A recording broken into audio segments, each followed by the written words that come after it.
Good morning everyone, you are welcomed on MDN education today.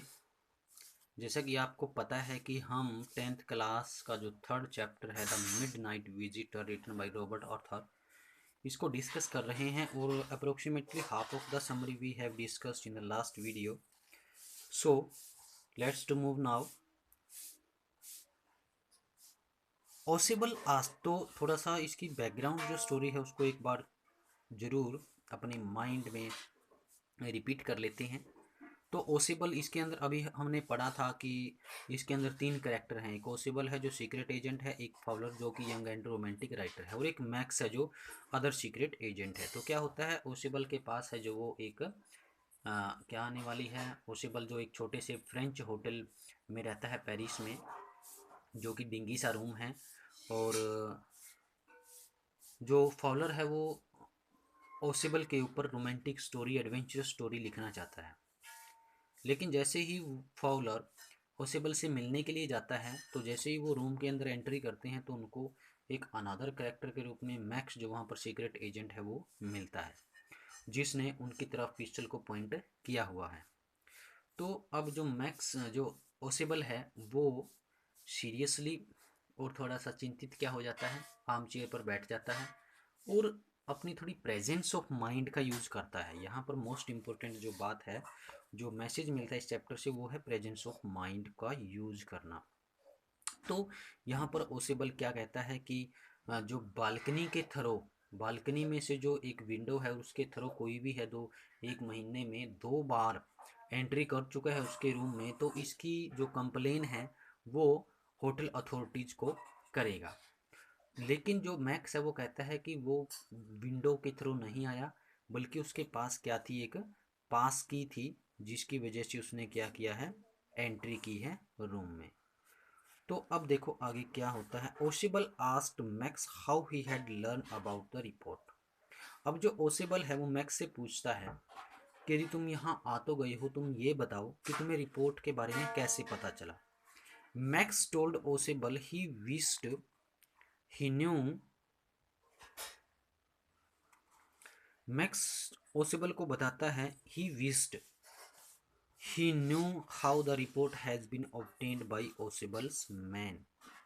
कि क्या होता है कि ओसिबल, मैक्स ने ओसेबल को बताया कि वह चाहता था कि उसे मालूम होता कि रिपोर्ट है जो वो ओसेबल के आदमियों को कैसे प्राप्त हो गई। मतलब उनको कैसे ये रिपोर्ट मिली है, कि शायद उसे यदि पता होता, he hope to get the report back that night. तो उसे आशा थी कि रिपोर्ट उसी रात वापस मिल जाएगी। Just then there was a knocking at the door. तब ये उनके बीच में बातचीत हो रही होती है, वो एक दूसरे से सवाल जवाब कर रहे होते हैं। तो इसी बीच में दरवाजे पर दस्तक होती है, खटखटाहट सुनाई दी। नॉक, नॉक के साथ किस प्रेपोजिशन का यूज होगा, एट का। ठीक है, तो देखो, Fowler jumped at the sudden knocking. Jump के साथ किसका यूज होगा, एट। यहाँ पर ये सेंटेंस के अकॉर्डिंग होगा।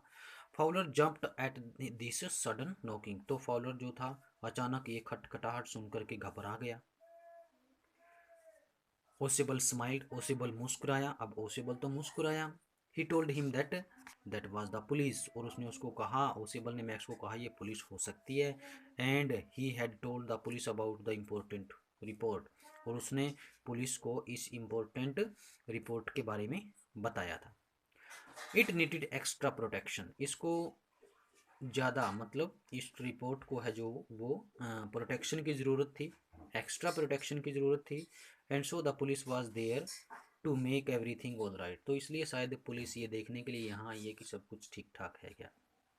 Max got nervous. अब मैक्स घबरा जाता है। And Osible asked Max what he would do. अब ओसेबल मैक्स को कहता है कि वो क्या करेगा। The police would enter the room anyway. अब पुलिस तो किसी भी तरीके से, किसी भी रास्ते से रूम में एंट्री करेगी। And even if he did not open the door. यदि यहाँ तक उसने, यदि मान लीजिए उसने दरवाज़ा ना खोला, तो पुलिस तो कहीं से भी एंट्री करेगी। The door was unlocked. अब दरवाज़ा क्या था, दरवाज़ा तो खुला ही था, अनलॉक्ड था। And the police might shoot him. अब जो पुलिस है वो शायद उसे शूट कर सकती है। Max face was black with anger. और मैक्स का जो चेहरा था वो गुस्से से क्या हो गया, काला हो गया, गुस्से से काला। And he open the door, उसने दरवाजा सॉरी विंडो, उसने विंडो खोली।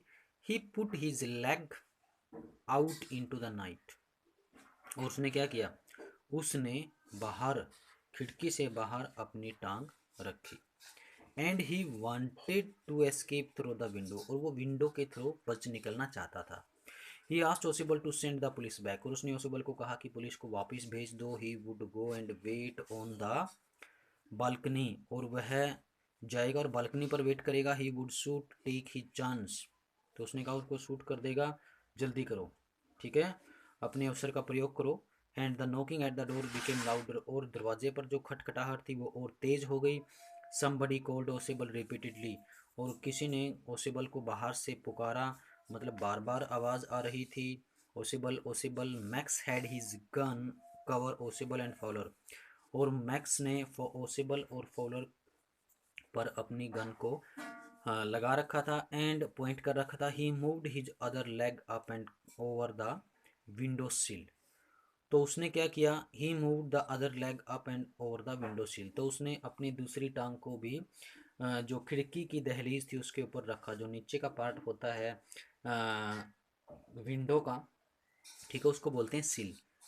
द डोर नोब टर्न, अब जो दरवाजे का जो हैंडल था, डोर नोब क्या होता है, हैंडल, वो खुला। Max freed himself drop to the balcony, और मैक्स खिड़की में से अपने आप को स्वतंत्र करा करके बालकनी में कूद गया था। ही क्राइड सापली, और वो तेजी से चीखा, चिल्लाया।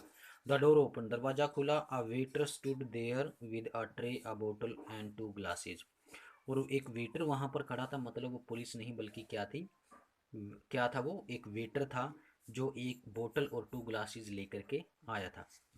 And he put the tray on the table, उसने टेबल पर ट्रे को रख दिया। एंड ही अनकॉक द बोतल एंड लेफ्ट द रूम, और उसने बोतल के ढक्कन को खोला और वो वहाँ से चला गया। दिस इमेज्ड फॉलोअर, और इस बात ने फॉलोअर को बहुत ज़्यादा परेशान किया, हैरान किया। And he asked Ausable about the police, और उसने ओसिबल को पुलिस के बारे में पूछा। Ausable told him that there was never any police, भी वहाँ पर कोई किसी प्रकार की पुलिस नहीं थी। Fowler asked about Max, Fowler ने मैक्स के बारे में पूछा, तो Ausable told him that he would not return, कि वो वापस कभी वापस नहीं आएगा। तो ये थी इसकी डिटेल समरी। तो अब इसके हम क्वेश्चन देखते हैं। तो इसका फर्स्ट क्वेश्चन क्या है आज का, हाउ हैज़ मैक्स गोट इन, तो मैक्स किस प्रकार से अंदर आया। जैसे कि हमने पढ़ा था कि Max has got into Ausable's room by opening the door with a pass key और मास्टर की, मतलब वो ओसिबल के रूम को पास की और मास्टर की के द्वारा खोल करके ही अंदर आया था, मतलब उसके पास कोई चाबी थी। नेक्स्ट आता है, हाउ डज ओसिबल से ही गोट इन, तो ओसिबल के अकॉर्डिंग मैक्स किस प्रकार से अंदर आया। Ausable says that Max has got in room through an ordinary window, तो ओसिबल ने कहा कि एक ऑर्डिनरी विंडो है उसके थ्रू, जो कि बालकनी में है, it is in the balcony, तो बालकनी में जो विंडो है उसके थ्रू ही मैक्स अंदर आया है।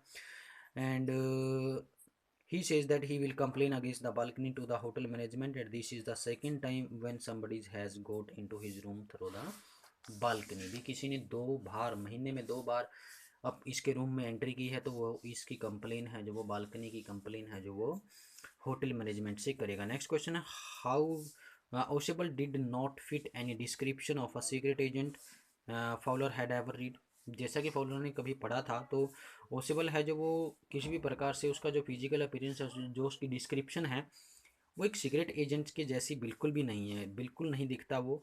And what do secret agents in books and films look like in your opinion, तो आपके विचार में जो फिल्म्स और फिक्शंस के अंदर जो सीक्रेट एजेंट होते हैं वो किस प्रकार कैसे दिखते हैं। इसके अंदर काफ़ी बड़ा क्वेश्चन है ये, काफ़ी व्यक्तियों के नाम आते हैं, जैसे जेम्स बॉन्ड का भी नाम आता है, तो हम सीधा इसका आंसर करते हैं। आप अपने टेक्स्ट में इस क्वेश्चन को कम्प्लीटली पढ़ लेना। तो सीक्रेट एजेंट जनरल क्वेश्चन पूछा गया है, मतलब कोरिलेट करके किससे, जो अदर स्टोरीज हैं, ठीक है, उनसे, मतलब in the concern of Ausable, and this question describe the other fiction and film that has been used the secret agent. तो देखो, secret agents in fiction are projected like ideal man, तो मतलब जो फिक्शन के अंदर, films के अंदर जो सीक्रेट एजेंट होते हैं वो क्या होते हैं, आइडियल मैन के रूप में प्रोजेक्ट किए जाते हैं। क्या होते हैं वो, टोल, डार्क एंड हैंडसम होते हैं। And they are usually well built and have beautiful women to company them, बिल्कुल बेसिक सी बात होती है, हम देखते हैं ये। And they would always smoke pipe और cigar and do death defying stunts, मतलब ऐसे स्टंट करते हैं वो जो बिल्कुल मौत को मृत्यु देने वाले होते हैं। तो इसके अंदर जो फेमस है जेम्स बॉन्ड, आपने नाम सुना होगा। James Bond is a very famous character by Ian Fleming and movies based on James Bond so high tech gizmos gizmos which assist the detective in countering villains, मतलब जो किसका use करता है, जो किसका यूज करता है, विच असिस्ट, मतलब जो एक हाईटेक जो जिज्मॉस होती है, ठीक है, मतलब जो टेक्निक यूज होती हैं उनका यूज वो करता है किसके लिए, अपने जो विलन्स होते हैं उनको पकड़ने के लिए। But there are some exceptions as well. There is a character named Feluda which was created by Satyajit Ray, जो कि एक फेमस बंगला फिल्म मेकर हैं सत्यजीत रे। उनके द्वारा जो फेलुडा जो करेक्टर के रूप में सीक्रेट एजेंट का यूज किया गया था, तो Feluda solves the cases with the Magajastra और ब्रेन वेपन। ब्रेन वेपन मतलब मगजास्त्र क्या होता है, तो मगजास्त्र मगजास्त्र तो मगजास्त्र मतलब ब्रेन वेपन के रूप में वो अपने केस को सोल्व करने का यूज करता है, इंस्टेड ऑफ फिजिकल स्ट्रेंथ और वेपन्स, मतलब फिजिकल स्ट्रेंथ या फिर वेपन्स, किसी प्रकार के वेपन का यूज नहीं करता, मतलब वो अपने ब्रेन का यूज करता है, अपने माइंड का यूज करता है केस को सोल्व करने में। And conclusively we can say that the secret agents have a hat on their head, it hides their faces, मतलब हम कह सकते हैं कि जो फिजिकल अपीयरेंस होती है सीक्रेट एजेंट्स की वो कुछ रेयर होती है, यूनिक होती है, उनके सिर के ऊपर हैट होती है और वो उसको उनके चेहरे को छुपाती है, बट जो ओशेबल है वो क्वाइट डिफरेंट है, ठीक है। एंड दे हैव कीन एंड शार्प आइज, उनकी जो शार्प आइज होती है, कीन होती है, उनकी आंखों में उत्सुकता होती है, मतलब हर क्वेश्चन में से क्वेश्चन निकालते हैं वो। And but Ausable is quite different, Ausable क्या है, बिल्कुल डिफरेंट है, वो टोल है, फैट है, और वो उसके पास किसी भी प्रकार की ब्लैक आइड ब्यूटीज नहीं है, वो सिर्फ उसको सिंपली टेलीफोन कॉल के थ्रू ही अपॉइंटमेंट मिलती है। तो ये था क्वेश्चन, ये लॉन्ग क्वेश्चन के रूप में रहेगा। सो मिलते हैं अगली वीडियो के अंदर, till then have a good day.